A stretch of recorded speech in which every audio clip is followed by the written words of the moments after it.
morning. In New York City, our heat wave is finally breaking. Spring came early to New York City, probably about 3 weeks earlier than normal. And in Nashville, Tennessee, they're recording record allergies to pollution, 11 out of 12 on their scale of how much pollen is in the air. I imagine we're equal right here. But that's not all the news. The most important news is what's happening between us in Iran, Israel and Lebanon, and Hezbollah in Iran. Unfortunately, over the last few years since Netanyahu has been in power, the Israeli society has gotten used to the fact that they've got to be at war with everyone. Their security rests upon it. They forgot all the treaties that were made prior to Netanyahu coming back into office. The treaties with Egypt, with Syria, and other neighbors, and they've all held, and that's made them secure. Bombing folks out of existence, whether they're bombing you or you're bombing them, that doesn't make you secure. I have a friend in Tel Aviv who says when he thinks about how many wars have happened since October 7th, it's one large war. Yeah, they had Hamas, and that was sponsored by Qatar and also Iran.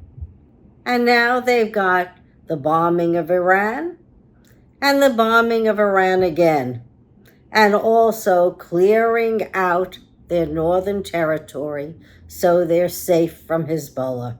It's not just the bombs the people have to realize. It's treaties.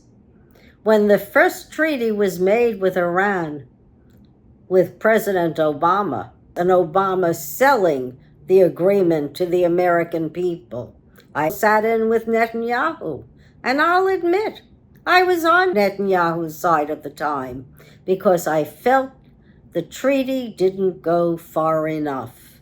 Sure, it gave a timeline and a limit for enrichment of nuclear products, but it didn't address terrorism, the proxies, and the ballistic missiles.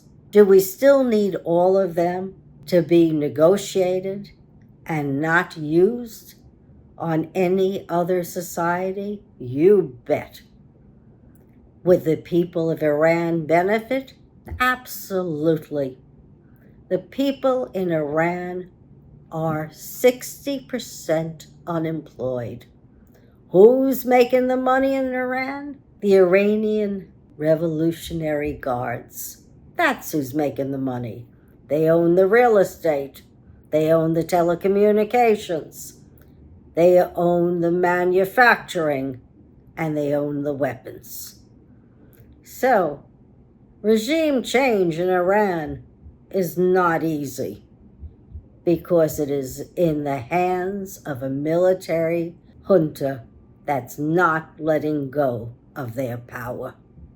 And they don't really care that the people are starving or that they have no water or they can't breathe and they don't have infrastructure. Doesn't matter to these people. So, bombing them into non-existence is not going to work.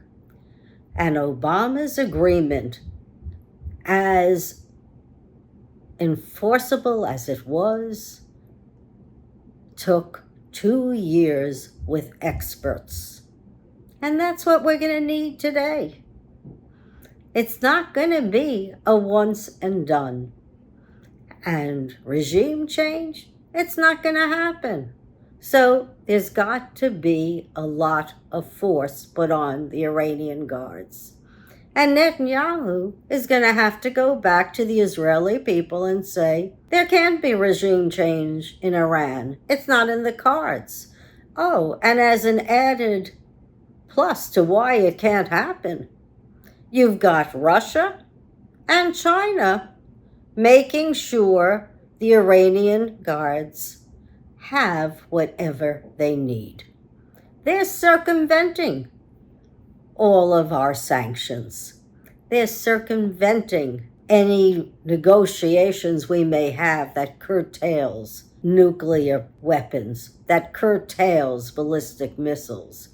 They're making sure that Iran has what Iran needs because they want Iranian oil.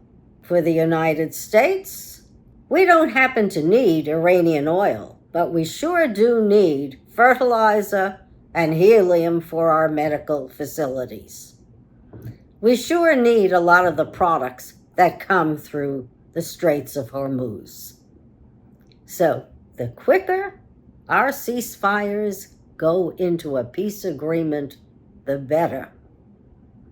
I don't think we should be worrying about who loses face or not.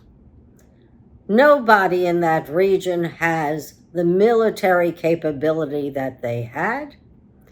And I say, let the people live. We need to get on with our lives right here in America. We need to see prices come down at the pump because our fossil fuel industry is making a fortune off of us. And they still get $1 trillion in subsidies. It really should be relooked at. And if we had a decent Congress, especially a Republican Congress, who wasn't benefiting from all of the fossil fuel industry, we might have less money being spent at the pump. As far as the Israelis are concerned, they're going to have to readjust and understand that you make deals with people and you don't need fortresses and you don't need military might. And maybe sharing all of the technology from Technion and other Israeli universities with the world, with the Middle East, that could be enough. And all of them in that region can put down their angers from the 7th and 9th century and get on with understanding that all the people are people and everyone wants to make a living, wants to see their family grow and survive and thrive and be educated. I certainly hope, though peace is not what many of the despots want, peace is what all people want so that they can live the good life. So, let's see what happens in the next week. I don't know, but I don't want more war and more chaos.